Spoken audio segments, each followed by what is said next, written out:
Selama 5 tahun di Gunung Kunlun, sang lelaki tua memang mengajarkan beberapa hal tentang seni formasi kepada Gustav. Namun itu hanyalah permukaan, bahkan tidak bisa disebut sebagai formasi sejati.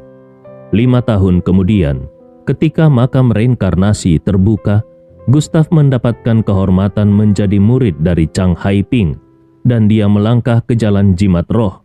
Jalan Jimat Roh bahkan bisa disebut sebagai leluhur dari seni formasi. Pada saat ini, pemahaman Gustav tentang seni formasi sudah jauh berbeda dari sebelumnya. Bisa dibilang, keahliannya dalam seni formasi jauh melampaui sebagian besar orang di Gunung Kunlun. Formasi pembunuh milik aliansi darah hanyalah hal kecil di matanya. Dia tidak hanya memahami formasi, tetapi juga menempuh jalan pembantaian.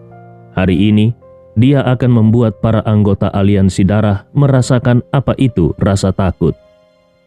Gustav dengan cepat menggunakan tangannya untuk membentuk tanda rahasia, dan cahaya merah mulai menyebar dari tubuhnya. Tak terhitung berapa banyak simbol merah menyala yang muncul dari tanah. Aura pembantaian yang pekat seolah bisa merobek segalanya. Pada saat ini, ketika formasi muncul, semua energi pedang di udara menghilang sepenuhnya karena tidak mampu melawan. 10 orang dari aliansi darah terkejut. Mereka sama sekali tidak menyangka kalau Gustav benar-benar memahami seni formasi. Meskipun mereka tidak tahu jenis formasi apa yang sedang diciptakan Gustav, tetapi itu sudah tidak penting lagi.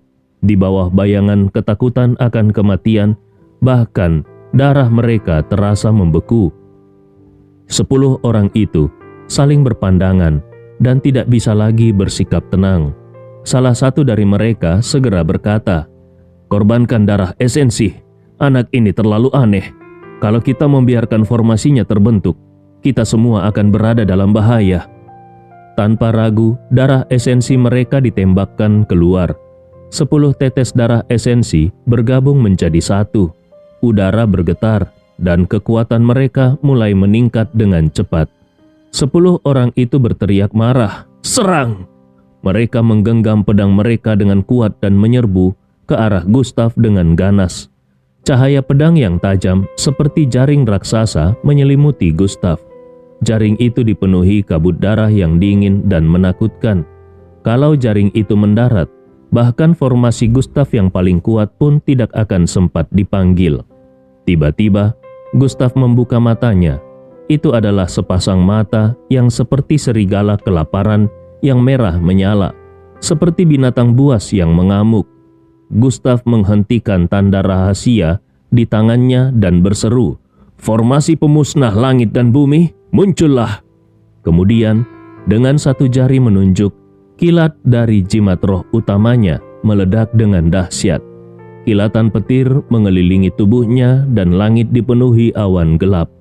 Langit terlihat penuh tekanan, seolah hari kiamat telah tiba. Satu-satunya cahaya yang ada adalah Gustav yang dikelilingi petir. Tiba-tiba kilatan petir berkumpul membentuk pedang besar yang menyala dengan kilauan petir. Pedang besar petir itu terbang ke langit, menembus awan gelap. 10 orang itu meskipun terkejut, namun juga merasa lega. Kalau pedang itu mengarah kepada mereka, akan sulit untuk melawan tanpa pengorbanan besar. Namun, pedang itu telah menghilang.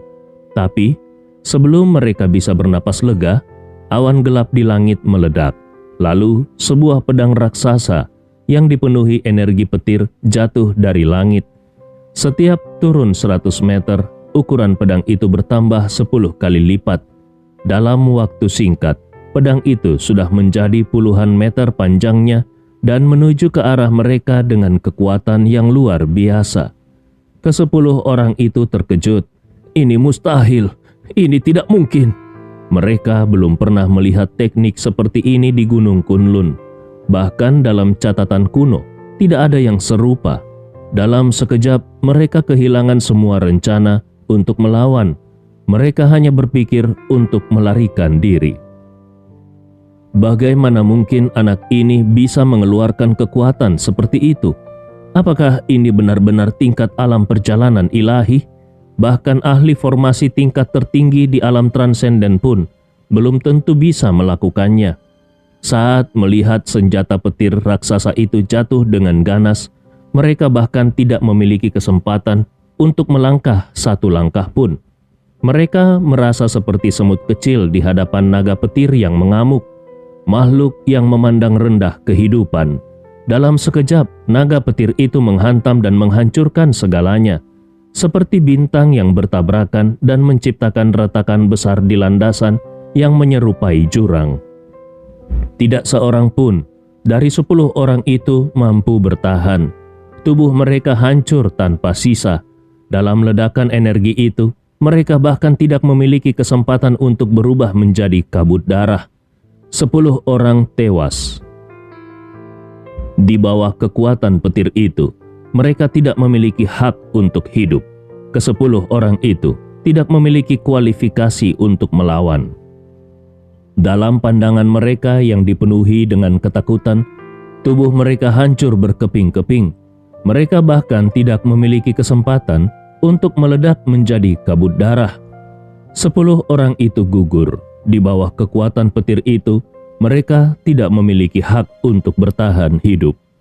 Adegan itu terhenti. Setidaknya sebelum kesadaran mereka lenyap, mereka sempat menyaksikan formasi pembunuh kuno yang sebenarnya. Di kejauhan, Lei Lianyun yang sedang mengamati dari jauh benar-benar kebingungan. Dia menyadari bahwa Gustav tidak hanya memiliki kekuatan yang jauh melampaui orang lain di tingkatannya, tetapi juga memahami seni formasi dengan sangat mendalam.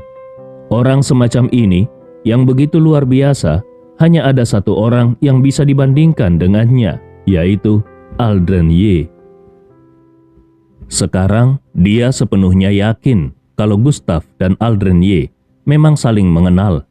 Hanya kalau mereka saling mengenal, semua ini bisa dijelaskan. Untungnya, kekuatan Gustav yang meledak saat ini hanya setara dengan puncak alam transenden. Dibandingkan dengan Aldren Ye yang menaklukkan semua orang di pavilion harta karun, Gustav masih jauh tertinggal. Kalau Lei Jianyun menyerang sekarang, Gustav mungkin tidak akan bertahan lebih dari 3 jurus. Namun kalau dia menghadapi Aldren Ye, dia juga tidak memiliki peluang untuk menang. Inilah salah satu alasan dia membawa begitu banyak ahli bersamanya. Di saat yang sama, Gustav memandang retakan dan lubang yang terbentuk tidak jauh darinya. Napasnya sedikit memburu. Formasi itu memang membutuhkan tuntutan yang sangat tinggi darinya. Pada saat ini, sepertiga energi sejati di dantiannya telah habis. Namun, sebelum dia bisa sepenuhnya pulih, sebuah bayangan ungu tiba dengan kecepatan tinggi. Itu adalah Tetua Zeng. Meskipun luka-luka Tetua Zeng belum sepenuhnya sembuh, dan seharusnya dia tidak bertarung, namun ketika dia melihat kekuatan luar biasa Gustav, dia terkejut sekaligus panik. Dia tahu kalau dia harus menangkap Gustav dengan segala cara. Kalau tidak, akibatnya akan terlalu besar untuk ditanggung oleh siapapun. Energi pedang di tangannya meledak, bahkan api memancar dari telapak tangannya, seperti naga api yang ingin melahap segalanya. Kekuatan yang menakutkan dan aura liar itu seperti binatang buas dari neraka yang tak terbendung. Dia berseru marah, "Dasar bocah kecil! Merasa terhormatlah karena kau akan mati di bawah pedangku." Mata Gustav menyipit tajam dan dia langsung mengeluarkan pedang penjinak jiwa. Awalnya dia ingin menggunakan pedang pembunuh naga, tetapi sayangnya pedang itu masih dalam proses penyempurnaan dan membutuhkan waktu. Namun, melihat keadaan penguasa abadi, dia yakin penyempurnaan itu tidak akan lama lagi. Saat pedang itu selesai, itulah hari di mana semua musuh akan ditaklukkan. Gustav berteriak dengan marah, "Teknik pedang 10.000 jalan, hancurkan!" Pedangnya bersinar terang dan menerjang dengan kekuatan mematikan. Dua kekuatan besar bertabrakan dengan dahsyat. Gelombang energi bergulung-gulung. Gustav bisa merasakan dengan jelas betapa mengerikan kekuatan yang terkandung dalam teknik pedang Tetua Zeng. Inilah kekuatan sejati dari Tetua Zeng. Dia terhuyung mundur beberapa langkah, sedangkan Tetua Zeng tetap berdiri tanpa bergerak. Tetua Zeng mendengus dingin. "Bocah kecil, hari ini kau hanyalah binatang yang terpojok. Tidak peduli seberapa banyak cara yang kau miliki, itu tidak akan mengubah takdirmu untuk mati. Hari ini aku akan membuatmu merasakan pedangku yang paling terkenal, pedang tebasan roh gerbang darah." Setelah berbicara, pedang Tetua Zeng melesat keluar. Rasa dingin meliputi seluruh dunia. Gerbang neraka tampak terbuka perlahan. Kalau Gustav melangkah maju satu langkah saja, dia pasti akan jatuh ke jurang kematian yang tidak berdasar. Dia bahkan merasa bahwa energi sejati di dantiannya telah terkunci. Tekanan itu seperti gunung yang runtuh, yang menghantamnya dengan kejam. Dia bahkan bisa melihat wajah-wajah bengis yang mengerikan. Pedang tebasan roh gerbang darah semakin dekat dan hampir menusuk tubuh Gustav. Tiba-tiba, Gustav bergerak sambil berseru, "Pedang tebasan roh gerbang darah? Apa hebatnya itu? Kalau aliansi darah bisa menebas roh, maka aku Gustav bisa menebas langit." Gustav mengambil satu langkah ke depan. Aura dingin memenuhi sekeliling Gustav. "Teknik 10.000 pedang kembali ke sekte." 4 kata itu seperti batu yang dilempar ke laut, menciptakan gelombang besar yang mengguncang dunia. Dengan suara Gustav yang menggema, seluruh bandara internasional Provinsi Jiangnan tampak bergetar. Udara di sekeliling terasa seperti membangkitkan seekor binatang buas yang telah lama tertidur. Di atas langit, gemuruh petir menggelegar. Pada saat yang sama, energi sejati di dalam tubuh Gustav dengan cepat mengalir keluar. Dia tidak berani meremehkan lawannya. Kekuatan Tetua Zeng jauh melampaui dirinya. Sebelumnya, dia hanya mampu melukai Tetua Zeng karena menguasai darah esensialnya dan menggunakan teknik khusus. Kini menghadapi pertarungan langsung, peluangnya untuk menang sangat kecil.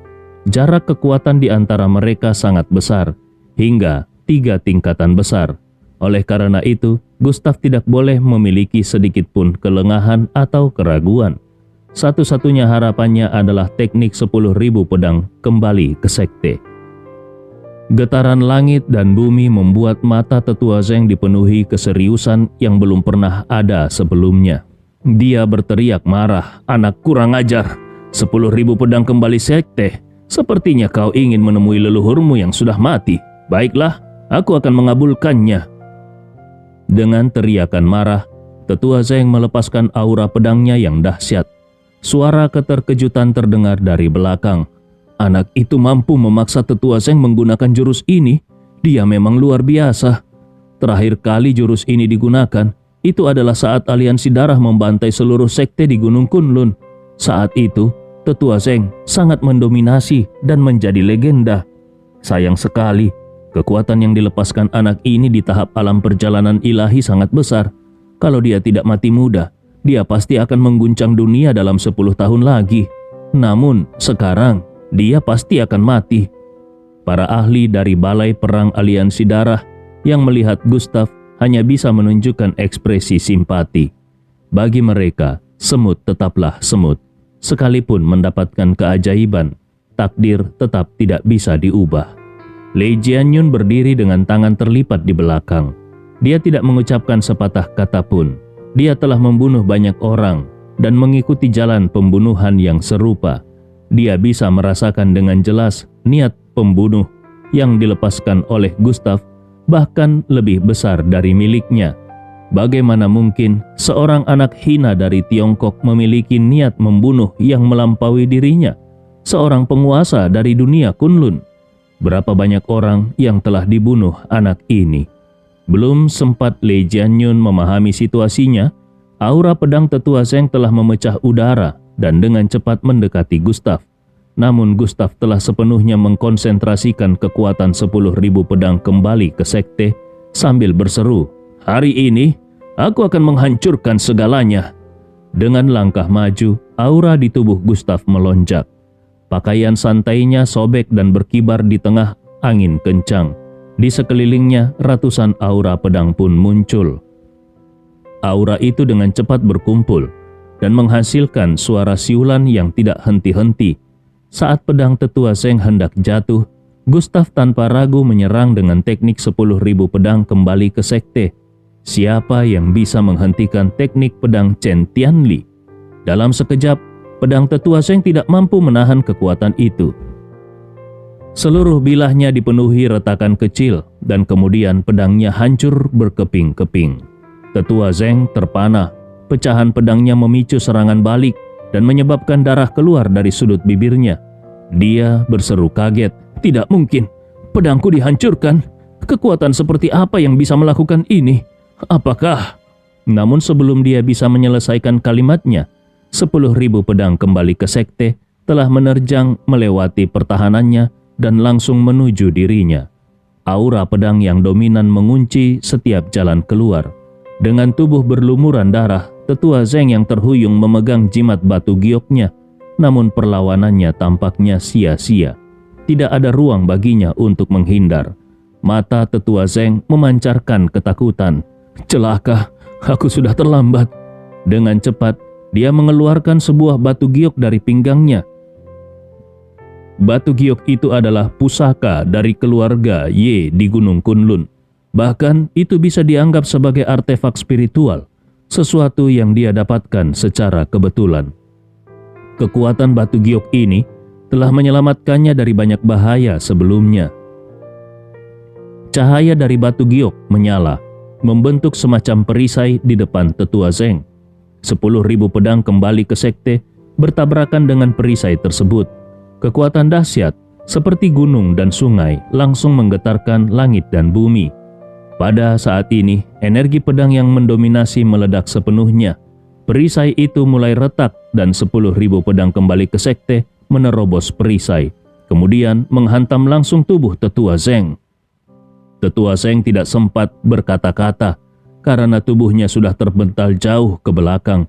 Dia terluka parah, kekuatannya melemah drastis. Sementara saat ini Gustav berada di puncak kekuatannya. Bagaimana mungkin dia bisa menahan serangan itu? Dia merasakan tubuhnya seperti diinjak-injak oleh binatang purba. Dengan kekuatan dahsyat menyusup ke dalam jarinya. Darah segar menyembur dari mulutnya. Petir bergemuruh di kejauhan. Tubuh tetua Zeng jatuh dengan keras ke tanah, memicu debu yang membumbung tinggi. Sebuah kawah besar terbentuk di tengah bandara. Dalam keheningan sesaat, semua orang mendengar dengan jelas suara tulang tetua Zeng yang patah. Para ahli dari Balai Perang Aliansi Darah dan bahkan Lei Jianyun pun tidak bisa mempercayai apa yang dilihat oleh mata mereka. Seorang dengan tingkat alam perjalanan ilahi mampu melampaui 3 tingkatan besar, bahkan kalaupun tetua Zeng lengah atau terluka, ini tetap tidak masuk akal. Saat mereka sadar kembali, suara napas berat terdengar di seluruh bandara. Angin kencang yang mendominasi menyapu, debu menghilang dan di dalam kawah. Tetua Zeng berusaha berdiri dengan susah payah. Tubuhnya berlumuran darah, jubah ungu yang dikenakannya hancur berkeping-keping. Dia terlihat sangat menyedihkan. Matanya yang merah menatap Gustav yang sedang terengah-engah di kejauhan. Dia belum pernah kalah seburuk ini sebelumnya. Terlebih lagi dia belum pernah terlihat sehina ini di depan sekutu aliansi darah. Di depan para ahli Gunung Kunlun, dia bisa menerima ini. Tetapi di depan bocah hina dari Tiongkok ini tidak bisa. Teriakan marahnya pun menggema dan menggetarkan udara. Namun Gustav tetap tenang. Di tangannya terdapat batu giok milik tetua Zeng yang sebelumnya digunakan sebagai perisai. Dia memandangi tulisan yang terukir di batu giok itu untuk memastikan bahwa ini berasal dari keluarga Ye di Gunung Kunlun. Gustav bergumam, bagaimana batu giok ini bisa berada di tangan anggota aliansi darah? Lalu tanpa berpikir lebih jauh, Gustav melemparkan batu giok itu ke dalam makam reinkarnasi. Kemudian dia mengeluarkan pedang penjinak jiwa dan bergerak sekali lagi. Angin kencang berhembus di telinganya dan bayangan samar terlihat di udara. Gustav berseru, "Orang tua, Hari ini aku tidak hanya akan mengambil nyawamu, tetapi juga kunci penjara bawah tanah yang kau miliki." Pedang penjinak jiwa yang berkilauan dengan cahaya dingin meluncur dengan cepat dan hampir menembus tubuh tetua Zeng. Namun, pada detik berikutnya, senyum dingin muncul di wajah tetua Zeng. Di telapak tangannya, cahaya darah berputar. Kemudian dia langsung menangkap pedang penjinak jiwa yang diayunkan Gustav. Tetua Zeng berkata, "Bocah bodoh, aku akui kalau kau kuat, bahkan berhasil melukaiku dengan parah. Tetapi apa kau berpikir kau benar-benar punya peluang untuk membunuhku? Dewa perang dari Balai Perang Aliansi Darah cukup untuk menekanmu." Saat kata-kata itu diucapkan, Gustav menyadari adanya bayangan hitam yang mendekat dengan kecepatan tinggi dari belakang. Ekspresinya berubah drastis. Orang besar yang sejak tadi diam akhirnya bergerak. Pria ini jauh lebih berbahaya dibandingkan dengan tetua Zeng. Gustav mengumpulkan energi sejati di tangan kanannya. Dia menarik pedang penjinak jiwa dan mengayunkannya ke belakang dengan kekuatan penuh. Bayangan hitam itu tidak lain adalah Lei Jianyun. Pada saat ini, Lei Jianyun dengan rambut panjang yang melayang tampak seperti dewa iblis yang turun ke bumi. Aura pembunuhan di tubuhnya berubah menjadi bayangan serigala darah. Serigala darah itu adalah serigala alfa yang tidak pernah kalah dalam pertempuran. Lei Jianyun hanya mengayunkan satu pukulan yang mengarah langsung ke titik vital Gustav. Tekanan dari pukulan itu terasa seperti akan merobek udara. Pedang penjinak jiwa Gustav bertabrakan dengan pukulan itu. Tetapi sebelum dia sempat menyentuhnya, kekuatan itu langsung memantulkannya. Perbedaan kekuatan di antara mereka terlalu besar. Tubuh Gustav terhempas ke belakang dengan kecepatan tinggi.